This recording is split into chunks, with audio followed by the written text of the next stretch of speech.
தொலைக்காட்சியின் பிரதான செய்திகள். முதலில் தலைப்புச் செய்திகள். தந்தை விட்ட இடத்திலிருந்து நான் தொடர்வேன், நாமல் சூளுரை. தமிழ் பொது வேட்பாளர் குறித்து தமிழரசு கட்சியின் நிலைப்பாடு. சாணக்கியன் வெளியிட்ட கருத்து. சூடு பிடிக்கும் இலங்கை தேர்தல் களம். 24 மணி நேரத்தில் 65 தேர்தல் புகார்கள். ஜெர்மனியுடனான ஒப்பந்தம். $300 மில்லியன் வீணடிக்கும் கனடா. சுற்றுச்சூழல் அமைப்பு குற்றச்சாட்டு. தொடர்பான விரிவான செய்திகள். 2015 ஆண்டு நாட்டின் வளர்ச்சியை எங்கு நிறுத்தியதோ அங்கிருந்து ஆரம்பிப்பேன் என ஜனாதிபதி வேட்பாளர் நாமல் ராஜபக்ஷ தெரிவித்துள்ளார். பேலியகொட வித்யாலங்கார பிரிவேனாவிற்கு நேற்று விஜயம் மேற்கொண்டதன் பின்னர் ஊடகங்களுக்கு கருத்து தெரிவிக்கும் போதே அவர் மேற்கண்டவாறு குறிப்பிட்டுள்ளார். இதன்போது மற்ற அரசியல் கட்சிகளைப் போல தேர்தல் நேரத்தில் ஆதாயம் பெறுவதற்காக நாங்கள் எங்கள் கொள்கைகளை மாற்றுவதில்லை என கூறியுள்ளார். இதேவேளை வடக்கு கிழக்கிற்கு காணி காவல்துறை அதிகாரங்கள் ஒருபோதும் வழங்கப்பட மாட்டாது எனவும் இந்த நாட்டை பிரிக்க முடியாதெனவும் அவர் கூறியுள்ளார். மேலும் முன்னாள் ஜனாதிபதி மஹிந்த ராஜபக்ஷவின் அபிவிருத்தி வேலை திட்டத்தை முன்னெடுத்து செல்வது தமது பொறுப்பு என ஸ்ரீலங்கா பொதுஜன பெரமுனவின் ஜனாதிபதி வேட்பாளர் நாமல் ராஜபக்ஷ தெரிவித்துள்ளமை குறிப்பிடத்தக்கது. தற்போதைய சூழ்நிலையில் இலங்கை தமிழரசு கட்சியின் பெரும்பாலான வேட்பாளர்கள் தமிழ் பொது வேட்பாளர் தேவையற்ற விடயம் என்பதில் ஒருமித்த கருத்துடன் உள்ளதாக தமிழ் தேசிய கூட்டமைப்பின் மட்டக்களப்பு மாவட்ட நாடாளுமன்ற உறுப்பினர் இரா சாணக்கியன் தெரிவித்துள்ளார். மட்டக்களப்பு மாவட்ட ஊடக அமையத்தில் நேற்று நடைபெற்ற ஊடகவியலாளர் சந்திப்பிலேயே அவர் இதனை தெரிவித்துள்ளார். அவர் மேலும் கூறுகையில், இன்னொரு வேட்பாளரை வெல்ல வைப்பதற்காகவே இவ்வாறான தமிழ் பொது வேட்பாளர் என்ற விடயம் அரங்கேற்றப்பட்டதென்பது முற்றுமுழுதான உண்மை. நாடாளுமன்ற உறுப்பினர் கோவிந்தன் கருணாகரன் இன்று கோடிக்கணக்கான சொத்தினை கொண்டுள்ளார். அவருக்கு அந்த சொத்து எவ்வாறு வந்ததென்பதை மக்களுக்கு சொல்ல வேண்டும். அந்த வகையில் அனுரகுமார திசாநாயக்க, ரணில் விக்ரமசிங்க மற்றும் சஜித் பிரேமதாச குறிப்பிடக்கூடிய மூவராவர். அத்தோடு நாமல் ராஜபக்ஷவும் களத்தில் உள்ளார். இந்நிலையில் தெற்கிலேயுள்ள வாக்குகள் சிதறி சின்னாபின்னமாக கூடிய நிலை உருவாகலாம். எனவே தமிழ் மக்களுடைய வாக்குகளுக்கு கூடிய பெறுமதி காணப்படும். அதில் கிழக்கு மாகாணத்தில் உள்ள மட்டக்களப்பு மாவட்டத்தில் தமிழ் மக்களுடைய அதிகூடிய வாக்குகள் இருக்கின்றன. மட்டக்களப்பு மாவட்ட மக்கள் சிந்தித்து தமது பெறுமதியான வாக்கினை அளிக்க வேண்டிய கடப்பாடுடையவர்கள். இவ்வாறான நிலையில் மட்டக்களப்பு மாவட்ட தமிழரசு கட்சியினராகிய நாம் நேற்று முன்தினம் எமது மாவட்ட தொகுதி மற்றும் பிரதேச மட்ட மகளிர் வாலிபரணி உறுப்பினர்களை அழைத்து அவர்களது கருத்துக்களை உள்வாங்கியிருந்தோம். அந்த வகையில் நாம் அனைவரது தேர்தல் விஞ்ஞாபனங்களை ஆராய்ந்தே முடிவை எடுக்க வேண்டும் என்ற கருத்தினை வெளிப்படுத்தியிருந்தனர். அத்தோடு மாவட்ட குழுவின் தீர்மானத்தை மத்திய குழுவிற்கு சமர்ப்பிப்போம். வவுனியா கூட்டத்தில் கலந்து கொண்ட 33 உறுப்பினர்களில் ஒருவரை தவிர மற்ற உறுப்பினர்கள் அனைவரும் தமிழ் பொது வேட்பாளர் என்ற விடயம் தேவையற்றதென்பது என்ற கருத்தை வெளிப்படுத்தி இருந்தனர் என தெரிவித்தார்.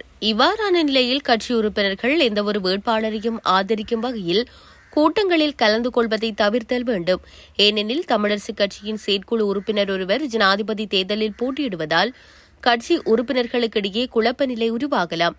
நாம் கட்சி ரீதியாக பொது வேட்பாளருக்கு ஆதரிப்பதாக எதுவித கருத்தும் இதுவரை வெளியிடவில்லை.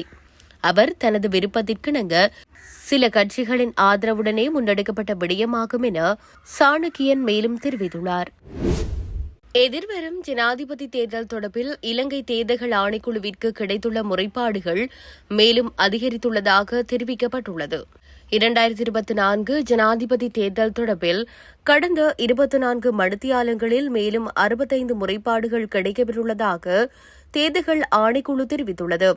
அதன்படி ஜூலை 31 முதல் நேற்று 19ஆம் திகதி வரை மொத்தம் 631 தேர்தல் புகார்கள் பதிவாகியுள்ளதாக தேர்தல்கள் ஆணையம் தெரிவித்துள்ளது.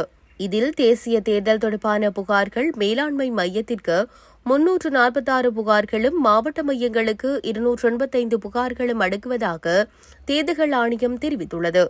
ஜனாதிபதி தேர்தல் செப்டம்பர் 21ஆம் திகதி நடைபெறவுள்ளது மற்றும் வேட்புமனுக்கள் ஆகஸ்ட் 15ஆம் திகதி வரை மாத்திரமே ஏற்றுக்கொள்ளப்பட்டன.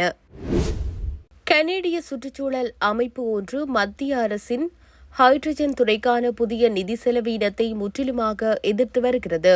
ஏனெனில் இத்திட்டம் கனேடிய மக்களின் வரிப்பணத்தை வீணாக்குவதாகவும் சூழலியல் நெருக்கடிக்கு உண்மையான தீர்வாக இல்லை என்றும் அந்த அமைப்பு குற்றம் சாட்டுகிறது. ஜேர்மனியுடனான இந்த ஒப்பந்தத்தின் கீழ் அட்லாண்டிக் கனடாவில் ஹைட்ரஜன் உற்பத்தியை மேம்படுத்த 300 மில்லியன் கனேடியன் டாலர்கள் ஒதுக்கப்படும் என்று கனடாவின் இயற்கை வளங்கள் அமைச்சர் ஜோனத்தன் வில்ஹின்சன் அறிவித்தார். இந்த ஒப்பந்தம் 2022 கனடா மற்றும் ஜேர்மனி இடையே கையெழுத்தான ஒன்று. இது கனடாவிற்கு ஜேர்மனியுடன் ஹைட்ரஜன் விநியோக பாதையை அமைக்க உதவுகிறது. ஆனால் என்விரான்மெண்டல் டிஃபென்ஸ் கனடா எனும் சுற்றுச்சூழல் அமைப்பு இந்த திட்டத்தை நிதி வீணாகும் செயல் என குறிப்பிடுகிறது. ஏனெனில் இது உயர் செலவுகள் மற்றும் திறமையற்ற செயல்முறைகளை உள்ளடக்கியதாக கூறப்படுகிறது. இத்திட்டம் குறித்த பெரும்பாலான விடயங்கள் இன்னும் பரிசீலனையில் உள்ளன. மேலும் இந்த திட்டம் திறமையற்றது மற்றும் ஆற்றல் வீணாக்கும் என்ற குற்றச்சாட்டும் எழுந்துள்ளது. தற்போதைக்கு இந்த திட்டம் பற்றிய எதிர்மறையான கருத்துக்களே அதிகம் உள்ளதாக தெரிவிக்கப்பட்டுள்ளது. காசாவின் வடபகுதியில் உள்ள கமல் அத்வான் மருத்துவமனையில் சில முக்கிய சேவைகள் இடைநிறுத்தப்பட வேண்டிய நிலைக்குள்ளாகியுள்ளதாக சர்வதேச ஊடகம் ஒன்று செய்தி வெளியிட்டுள்ளது. குறித்த மருத்துவமனையில் ஏற்பட்டுள்ள எரிபொருள் தட்டுப்பாடே இதற்கு காரணம் என அங்கு பணிபுரியும் வைத்தியர் ஒருவர் தெரிவித்துள்ளார். இதன் காரணமாக மருத்துவமனையில் தீவிர சிகிச்சை மற்றும் குழந்தைகள் பிரிவில் உள்ள 11 குழந்தைகள் இறக்கும் அபாயத்தில் உள்ளதாக அவர் குறிப்பிட்டுள்ளார். இந்த நிலையில் உலக சுகாதார அமைப்பு எரிபொருள் மற்றும் மருந்துகளை கொண்ட ஒரு குழுவை வடக்கு காசா பகுதிக்கு அனுப்பியுள்ளது. எனினும் அவர்கள் தற்போது வரை இஸ்ரேலில் உள்ள சோதனைச் சாவடியில் தடுத்து வைக்கப்பட்டுள்ள நிலையில் மருத்துவமனைக்கு விரைவதில் தாமதம் ஏற்பட்டுள்ளதாகவும் இதனால் உயிரிழப்பு அபாயம் அதிகரித்துள்ளதாகவும் தெரியவந்துள்ளது. மேலும் கடந்த அக்டோபர் 7 முதல் சுமார் 33 மருத்துவமனைகள் சேவையில் இல்லாமல் இருப்பதாகவும் மீதமுள்ள மருத்துவமனைகளுக்கு தினசரி 4000 லிட்டர் எரிபொருள் தேவைப்படுவதாக தெரிவிக்கப்படுகின்றமை குறிப்பிடத்தக்கது. இத்துடன் செய்திகள் யாவும் நிறைவு பெறுகின்றன. மேலதிக செய்திகளை அறிந்து கொள்வதற்கு www.tamilaram.com எனும் இணையதளத்தை பார்வையிடுங்கள்.